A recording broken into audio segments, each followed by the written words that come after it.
हिंदुस्तान जो कभी सोने की चिड़िया कहलाता, विदेशों से आए हुए क्रूर और आतताइयों के द्वारा इस सोने की चिड़िया के परों को कतरा। मंदिरों के विध्वंस, भारतीय योद्धाओं की वीरता, भारत माता के इन सच्चे सपूतों को इतिहास के पन्नों पर वो स्थान नहीं दिया, और मुगलों की क्रूरता से भरे अतीत के काले पन्ने। कि अतीत के इन पन्नों को फिर से खोला जाए और हिंदुस्तान का सच्चा इतिहास हिंदुस्तान के समक्ष रखा। देखिए रोंगटे खड़े कर देने वाला ये विशेष कार्यक्रम हिंदू वॉरियर। बाबर ने कोहिनूर हीरे के संबंध में लिखने की शुरुआत उस समय के दिल्ली सल्तनत के आखिरी सुल्तान इब्राहिम लोदी की पराजय के साथ में की है। बाबरनामा में पेज नंबर 311 पर बाबर जैसा लिखता है, in sultan Ibrahim's defeat the Raja of Gwalior Bikramjit the Hindu had gone to hell. मतलब बाबर ने लिखा है कि सुल्तान इब्राहिम लोदी की पराजय के साथ ही ग्वालियर का राजा बिक्रमजीत, जो कि एक हिंदू है, उसको नरक में जगह मिली। अब बाबर यहां पर क्या कहना चाहता है, इसको मैं आपको काफी डिटेल से समझाता हूं। दरअसल 21 अप्रैल 1526 ईस्वी को बाबर और दिल्ली सल्तनत के आखिरी सुल्तान इब्राहिम लोदी के बीच में एक युद्ध हुआ था, जिसको पानीपत का पहला युद्ध कहा गया। पानीपत जो वर्तमान में भारत के हरियाणा राज्य में आता है। इस युद्ध में बाबर ने इब्राहिम लोदी को पराजित कर दिया। इब्राहिम लोदी मारा गया और इब्राहिम लोदी की ओर से ही ग्वालियर के जो शासक थे, जिनके संबंध में बाबर ने विक्रमजीत लिखा है, उनको विक्रमजीत भी कहा जाता था, विक्रमादित्य भी कहा जाता था। तो इस युद्ध में विक्रमजीत या विक्रमजीत इब्राहिम लोदी की ओर से लड़ते हुए उनकी भी मृत्यु हो गई, विक्रमजीत की। उन्हीं के संबंध में बाबर ने लिखा है, the Raja of Gwalior Bikramjit the Hindu had gone to hell. मतलब वो एक हिंदू जिसको नरक में जगह मिली। खैर, विक्रमजीत की क्यों चर्चा की कोहिनूर के संबंध में लिखने के लिए, ये अभी धीरे धीरे आपको आगे समझ में आ जाएगा। तो बाबर जब यहां पर जीता तो अब सुल्तान तो गए, मतलब सुल्तानों की सत्ता गई, तो सल्तनत काल तो समाप्त हो गया और सुल्तानों की जगह अब बादशाह आ गए। तो मुगल बादशाह थे और पहले के जो थे वो सुल्तान थे। थोड़ा सा इस विषय को और स्पष्ट कर देता हूं। सल्तनत काल जो रहा वो 1206 से और 1526 ईस्वी तक रहा। 1206 में मोहम्मद गोरी के एक गुलाम कुतुबुद्दीन ऐबक ने उत्तर भारत के कुछ क्षेत्रों में अपनी सत्ता स्थापित की थी। वो गुलाम था, इसीलिए सल्तनत काल के आरंभिक शासक को गुलाम वंश का शासक ही कहा गया। हालांकि कुतुबुद्दीन ऐबक ने सुल्तान की उपाधि धारण नहीं की थी, लेकिन इसके बाद के शासकों में इल्तुतमिश ने अपने आप को सुल्तान कहा था, इसीलिए इस काल को सल्तनत काल कहा जाता है। मतलब जहां सुल्तानों का जिस क्षेत्र पर अधिकार है, उनका राज्य क्षेत्र सल्तनत। तो ये 1206 से आरंभ होता है और 1526 ईस्वी तक जाता है। इस सल्तनत काल में भी अलग अलग राजवंशों ने शासन किया। गुलाम वंश रहा 1206 से 1290 तक, फिर गुलाम गए तो उनकी जगह खिलजी आ गए 1290 से और 1320 ईस्वी तक। खिलजियों ने सल्तनत काल में सबसे कम समय तक शासन किया था। फिर जब खिलजी गए तो इनकी जगह तुगलक आ गए 1320 से और 1414 ईस्वी तक। तुगलकों ने सल्तनत काल में सबसे लंबे समय तक शासन किया था। फिर जब तुगलक गए तो अब सैयद आ गए 1414 से और 1451 ईस्वी तक। और सैयदों के बाद सबसे लास्ट में थे सबसे लास्ट में थे आपके लोदी सन 1451 से और 1526 ईस्वी तक। और इसी खिलजी वंश का सबसे अंतिम शासक था इब्राहिम लोदी। तो ये बाबर ने यहां पर यह जानकारी दी है। अब बाबर आगे ये लिखता है कि विक्रमजीत का जो परिवार है वो उस समय जब इब्राहिम लोदी की मृत्यु हुई, जब वो पराजित हुआ, तो विक्रमजीत का परिवार उस समय आगरा में था। अब आगरा में कैसे पहुंचा, इस विषय को मैं स्पष्ट करता हूं। हालांकि देखिए, पानीपत के युद्ध से काफी वर्षों पहले इब्राहिम लोदी और ग्वालियर के शासक विक्रमजीत के मध्य मनमुटाव था, दोनों के बीच में तनाव था और एक संधि के द्वारा ही दोनों साथ आए थे। कहानी, इतिहास क्या है, जब इब्राहिम लोदी 1517 ईस्वी में सुल्तान बना, 1517 से और 1526 ईस्वी तक वो सुल्तान रहा, तो जब वो सुल्तान बना उसके बाद उसने अपने विरोधियों और विद्रोहियों का दमन करना शुरू किया। इन्हीं विरोधियों में से एक व्यक्ति था जिसका नाम था जलाल खां। ये जलाल खां अपनी जान बचाकर ग्वालियर में चला गया और ग्वालियर के राजा बिक्रमजीत ने जलाल खां को अपने यहां शरण दे दी। इब्राहिम लोदी इस बात से नाराज हुआ, तो इब्राहिम लोदी ने एक बड़ी सेना बिक्रमजीत के ऊपर भेज दी, मतलब ग्वालियर पर चढ़ाई के लिए भेज दी। और इस बड़ी सेना का नेतृत्व दिया गया आजम हुमायूं सरवानी को। अब जब यह सेना वहां गई तो वो जलाल खां जिसको शरण दी गई थी वो तो वहां से निकल गया, मालवा की ओर चला गया। और बिक्रमजीत ने इब्राहिम लोदी की सेना से, मतलब जिसके नेतृत्व में भेजी गई थी आजम हुमायूं सरवानी, उसके साथ में संधि कर ली। और इस संधि के तहत ग्वालियर का दुर्ग तो इब्राहिम लोदी को दे दिया गया और इब्राहिम लोदी ने इसके बदले शमशाबाद का जो दुर्ग है वो बिक्रमजीत को दे दिया। शमशाबाद जो वर्तमान में उत्तर प्रदेश के आगरा के निकट आता है। ठीक है, तो बिक्रमजीत और उनका परिवार वहां जा चुका था, ये संधि हो गई थी। इस संधि के द्वारा इब्राहिम लोदी और बिक्रमजीत के मध्य मेल मिलाप हो गया और बिक्रमजीत अपने अंतिम समय तक इब्राहिम लोदी के वफादार बने रहे और उनकी ओर से ही, इब्राहिम लोदी की ओर से लड़ते हुए 1526 में पानीपत के प्रथम युद्ध में मृत्यु को प्राप्त किया। क्लियर है। अब आगे बाबर ये लिखता है अपने बेटे हुमायूं के लिए कि जब हुमायूं आगरा पहुंचा तो वहीं पर बिक्रमजीत के परिवार वाले भी थे, मतलब उसके बच्चे, उसकी पत्नी वहीं पर थे और वो लोग वहां से जान बचाकर भागने की फिराक में थे। लेकिन हुमायूं ने उन पर पहरा बैठा दिया, लोगों को नियुक्त कर दिया कि प्रॉपर वॉच करो, ये लोग यहां से ना निकल पाए। और हुमायूं भी खुद नहीं चाहता था कि ये लोग यहां से निकल पाए। तो फिर आगे बाबर ये लिखता है कि उन लोगों ने, मतलब बिक्रमजीत के परिवार वालों ने हुमायूं को बहुत सारा खजाना, बहुत सारा ज्वेलरी और वो हीरा जिसको बाद में कोह-नूर या कोही-नूर कहा गया, ये नाम बाद में पड़ा, इसकी चर्चा मैं करूंगा। तो बिक्रमजीत के परिवार वालों ने हुमायूं को बहुत सारा खजाना देने का ऑफर किया और हुमायूं को जब ये खजाना दिया गया तो उसी में वो हीरा था, बाबर ऐसे लिखता है, उसी में वो हीरा था जो अलाउद्दीन खिलजी के द्वारा लाया गया था। अब सवाल ये निकल कर आता है कि हीरा यहां आ गया, हुमायूं के पास में तो ये हीरा आ गया, लेकिन बाबर ने ये जो लिखा है कि ये वही हीरा था जो अलाउद्दीन खिलजी लेकर आया था। तो अलाउद्दीन खिलजी कहां से लेकर आया था और जहां से अलाउद्दीन खिलजी लेकर आया था वहां पर कहां से आया, तो इसकी भी मैं थोड़ी सी चर्चा कर लेता हूं और हमको फिर से थोड़ा फ्लैशबैक में चलना पड़ेगा। तो खिलजी वंश के शासनकाल की ओर चलते हैं। दिल्ली पर खिलजियों का शासनकाल रहा सन 1290 से 1320 ईस्वी तक। खिलजी वंश का पहला शासक था जलालुद्दीन खिलजी, जो अपने राजा को मारकर शासक बना था और जलालुद्दीन खिलजी को उसके भतीजे अलाउद्दीन खिलजी ने मार दिया, वो अगला शासक बना। अलाउद्दीन खिलजी का शासनकाल रहा 1296 से 1316 ईस्वी तक का। अलाउद्दीन खिलजी का एक गुलाम था जिसका नाम था मलिक काफूर और सन 1308-9 ईस्वी में अलाउद्दीन खिलजी ने अपने गुलाम मलिक काफूर को एक बड़ी सेना देकर वारंगल की ओर भेज दिया। वारंगल जो वर्तमान में तेलंगाना में आता है। उस समय इस क्षेत्र पर काकतीय वंश का शासन हुआ करता था और यहां के जो राजा थे वो थे प्रताप रुद्रदेव। तो मलिक काफूर बड़ी सेना लेकर वहां गया 1308-9 ईस्वी में और जब ये युद्ध हुआ तो प्रताप रुद्रदेव ने बहुत संघर्ष किया, लेकिन अंततः उनकी पराजय हुई और प्रताप रुद्रदेव ने मलिक काफूर के साथ में संधि कर ली और संधि के तहत बहुत सारा खजाना दिया गया और वही सुप्रसिद्ध हीरा दिया गया जिसकी चर्चा बाबर ने अपनी किताब बाबरनामा में की है कि यह हीरा वही था जो अलाउद्दीन खिलजी लेकर आया था, मतलब अलाउद्दीन खिलजी की सेना लेकर आई थी। तो यह वारंगल से आया। अब एक क्वेश्चन और निकल कर आता है कि वारंगल के शासक प्रताप रुद्रदेव के पास में कहां से आया, ये तेलंगाना में कहां से आया। तो देखिए इसका ओरिजिनल मालिक कौन था, सबसे पहले ये हीरा किसने लिया, किसने ढूंढा, इसके संबंध में तो बहुत सारी थ्योरीज हैं और कोई भी थ्योरी इस बात को सही तरीके से प्रूव नहीं कर पाती कि वास्तव में इसका पहला ओनर कौन था। लेकिन फिर भी ज्यादातर यह कहा जाता है इसके जो मालिक थे वो काकतीय वंश के शासक ही थे।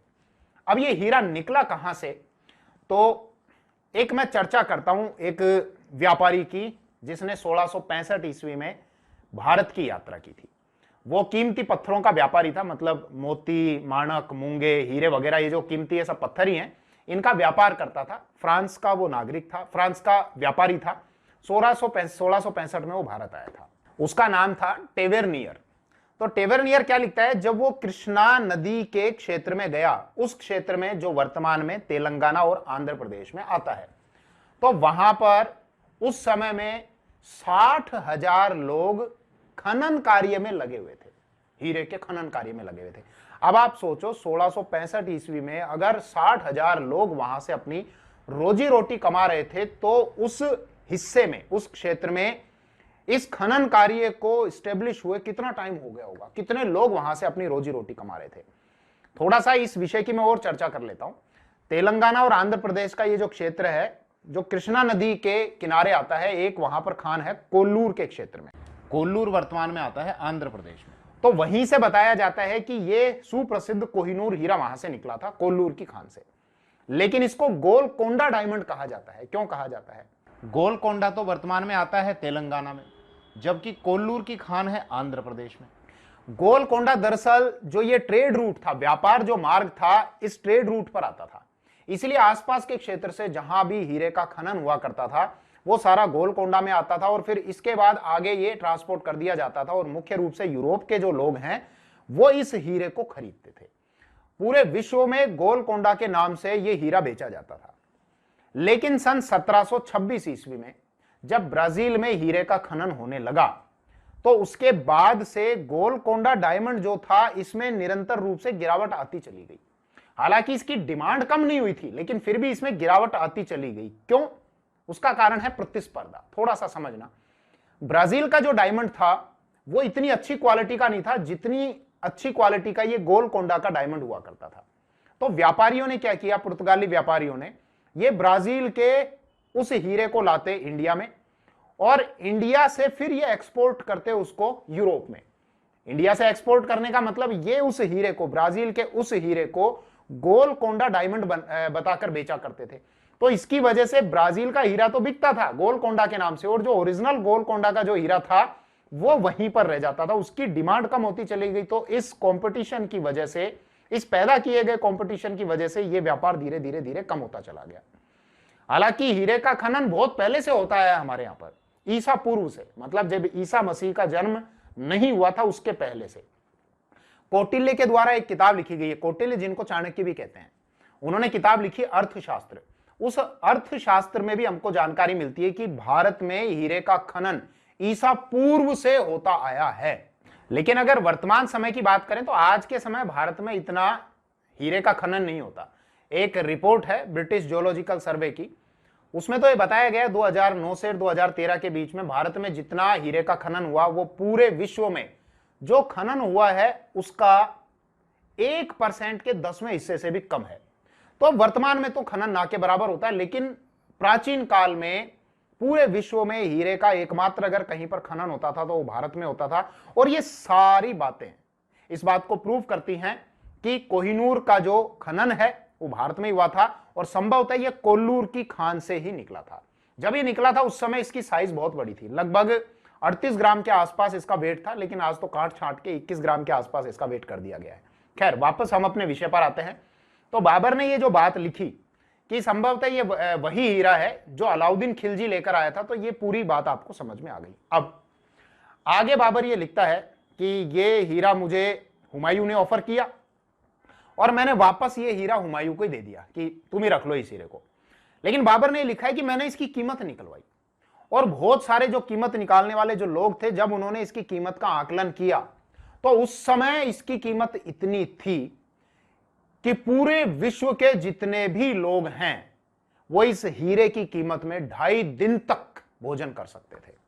इतनी कीमत इसकी निकल कर आई थी। हालांकि इसकी कीमत के संबंध में एक महिला वफा बेगम, जो अहमद शाह दुर्रानी के पोते की वाइफ थी, उसने ये कहा है कि एक कोई ऐसा व्यक्ति लो जो बहुत ताकतवर व्यक्ति हो, और उसको कहो चारों दिशाओं में पत्थर फेंक दे। एक पत्थर पूर्व में, एक पत्थर पश्चिम में, उत्तर में और दक्षिण में, और एक पत्थर ऊपर फेंक दे पूरी ताकत लगाकर। और इन पत्थरों को फेंकने से जो स्पेस क्रिएट हो जाएगा, जो जगह क्रिएट हो जाएगी, यदि उस पूरी जगह को सोने से भर दिया जाए तो भी उस पूरे सोने की कीमत इतनी नहीं है जितनी इस कोहिनूर की कीमत है।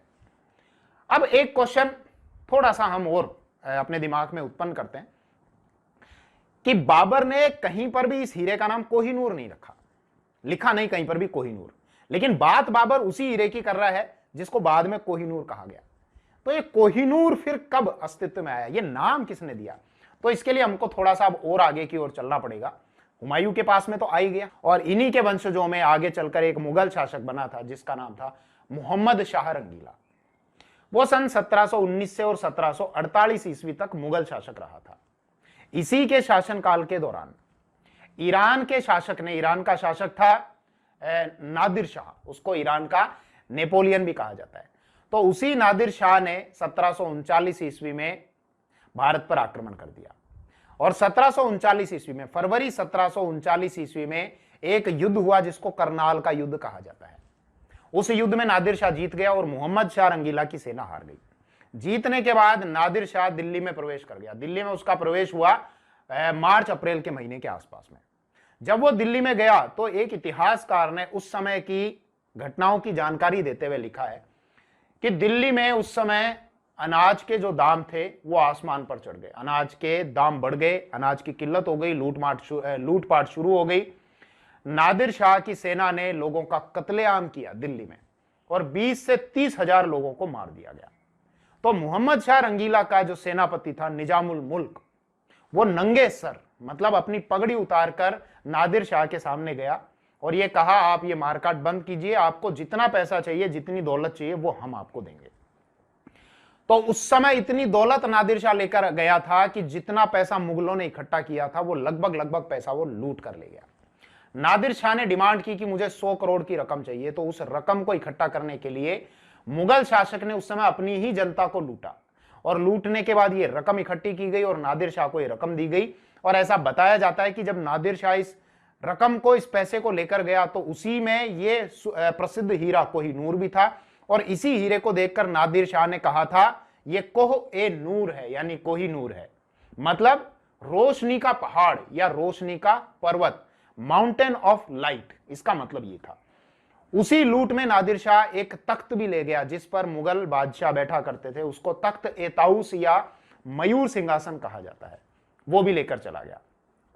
ऐसा बताया जाता है कि जब नादिर शाह यहां से इतना पैसा, इतनी लूट की रकम लेकर गया तो उसने उस रकम को 700 हाथियों पर लादा, 4000 ऊंटों पर लादा और इसके अलावा 17,000 घोड़ों पर उस रकम को, उस लूटी हुई संपत्ति को उसने लाद दिया। और यह पैसा जब लेकर गया तो चिनाब नदी जब वो क्रॉस कर रहे थे तो वहां पर उसके बहुत सारे सैनिक ऐसे थे जिन्होंने इस खजाने में से बहुत सारा खजाना अपने पास में छुपा लिया था और बाद में उस खजाने को यहां वहां दबा दिया, नदी में फेंक दिया ताकि तलाशी में पकड़ में ना आए और बाद में आकर हम इस खजाने को फिर से ले जाएं। तो जितना पैसा मुगलों ने अब तक समेटा था उसको सारा समेट के और नादिर शाह लेकर चला गया। तो ये तो समझ में आया कि इस हीरे को कोहिनूर या कोह-ए-नूर कब कहा गया। अब क्वेश्चन ये आता है, ये हीरा लंदन कैसे पहुंचा? भाई वर्तमान में तो टावर ऑफ लंदन में ज्वेल हाउस है, वहां पर रखा गया है और कोई भी जाकर वहां पर देख सकता है उसको, मतलब म्यूजियम में रखा गया है, वहां पर जाकर कोई भी उसके दर्शन कर सकता है। और कई देश, 4 देश इसकी दावेदारी करते हैं। हालांकि सच्ची दावेदारी तो भारत की है क्योंकि भारत के शासकों के पास में लंबे समय तक रहा और यहीं पर इसका खनन हुआ था। और अंत में भी जो भारत के जो शासक थे रणजीत सिंह और उनके जो वंशज थे महाराजा दिलीप सिंह, उनके पास से ही ये हीरा कहां पर गया? लंदन की ओर गया। तो सही मायने में दावेदारी तो भारत की है, लेकिन पाकिस्तान भी अपना दावा ठोकता है, अफगानिस्तान भी अपना दावा करता है और ईरान भी अपना दावा करता है। खैर, वापस हम विषय पर आते हैं। नादिर शाह के पास में गया, अब लंदन तक कैसे पहुंचा? तो देखिए, जब 1747 में नादिर शाह की मृत्यु हुई तो उसके वंशजों में उत्तराधिकार को लेकर संघर्ष हुआ और उसी के वंशजों में से सहायता प्राप्त करने के लिए एक उत्तराधिकारी ने यह हीरा अहमद शाह दुर्रानी को दिया 1751 में। अहमद शाह दुर्रानी जो अफगान एम्पायर का संस्थापक था। अहमद शाह दुर्रानी वही व्यक्ति जिसके और मराठों के बीच में पानीपत का तीसरा युद्ध हुआ था। खैर, अहमद शाह दुर्रानी के पास में आया। अहमद शाह दुर्रानी की जब मृत्यु हुई तो उसका जो पोता था शुजा शाह दुर्रानी, उसके पास में यह हीरा गया और उसने सहायता प्राप्त करने के लिए सन 1813 में पंजाब के शासक महाराजा रणजीत सिंह को यह हीरा दिया था। अब महाराजा रणजीत सिंह देखो इस हीरे को जगन्नाथपुरी के मंदिर को दान देना चाहते थे। उनके शासनकाल के घटनाक्रम की जानकारी हमको एक सोर्स से मिलती है और वो सोर्स है उम्माद उल तवारीख। उम्माद उल तवारीख से हमको पता चलता है कि 1839 ईस्वी में जब महाराजा रणजीत सिंह की मृत्यु हुई तो अपनी मृत्यु से कुछ समय पहले तक वो बोलने में असमर्थ थे, यानी उनकी तबीयत बहुत खराब थी, वो इशारों में ही अपनी बात समझाया करते थे। तो उनके जो प्रमुख ब्राह्मण थे जिनका नाम था गोविंद राम ने कोहिनूर हीरे के संबंध में यह कहा कि महाराजा इस हीरे को जगन्नाथपुरी के मंदिर को भेंट देना चाहते हैं और उनकी इस बात का महाराजा ने इशारों में समर्थन किया कि हां यह बात सही है। लेकिन जब महाराजा रणजीत सिंह की मृत्यु हुई और उनकी मृत्यु के पश्चात अगले शासक बने खड़क सिंह, तो खड़क सिंह और उनके मंत्री ने यह कहा कि यह जो संपत्ति है व्यक्तिगत संपत्ति होने की बजाय राज्य की संपत्ति है, इसीलिए इस संपत्ति को वहां पर नहीं दिया जाएगा। अब आगे भी बहुत सारी, देखो अगर मैं चर्चा करूं तो खिचड़ी सी हो जाएगी दिमाग में, तो इतनी सी बात समझ लीजिए। यह हीरा अब आगे होते होते महाराजा रणजीत सिंह के वंशजों के पास में रहा और महाराजा दिलीप सिंह जो थे उनके पास से यह हीरा लंदन पहुंचा दिया गया। दरअसल 1849 ईस्वी में जब अंग्रेजों की पंजाब पर जीत हो गई और एक संधि हुई तो यह जो हीरा था यह हीरा अंग्रेजों के अधीन हो गया और उस समय के जो गवर्नर थे डलहौजी के द्वारा इस हीरे को ब्रिटेन पहुंचा दिया गया और वहां पर जो वहां की महारानी थी विक्टोरिया, उनके ताज में ये लगा दिया गया। महारानी विक्टोरिया की मृत्यु हुई तो महारानी अलेक्जेंड्रा के पास पहुंच गया, महारानी अलेक्जेंड्रा की मृत्यु हुई तो महारानी मैरी के पास में पहुंच गया और महारानी मैरी की मृत्यु हुई तो महारानी एलिजाबेथ के पास में ये पहुंच गया। हालांकि जब ये हीरा वहां पर गया था तो 1851 में हाइड गार्डन में इसको रखा गया था ताकि वहां की जनता इसको देख सके। इसकी बहुत चर्चाएं थी, कोहिनूर की बहुत चर्चाएं थी, लेकिन जनता ने इतनी दिलचस्पी नहीं दिखाई, तो इसीलिए इस हीरे को काटा गया, काट कर इसको फिनिश किया गया, पॉलिश की गई और वर्तमान में ये हीरा कट पिट कर छोटा हो गया। पहले जो हीरा 38 ग्राम के आसपास का था अब वो लगभग 21 ग्राम के आसपास का ही रह गया है और वर्तमान में ज्वेल हाउस है टावर ऑफ लंदन में, वहां पर ये रखा गया है। हिंदू वॉरियर।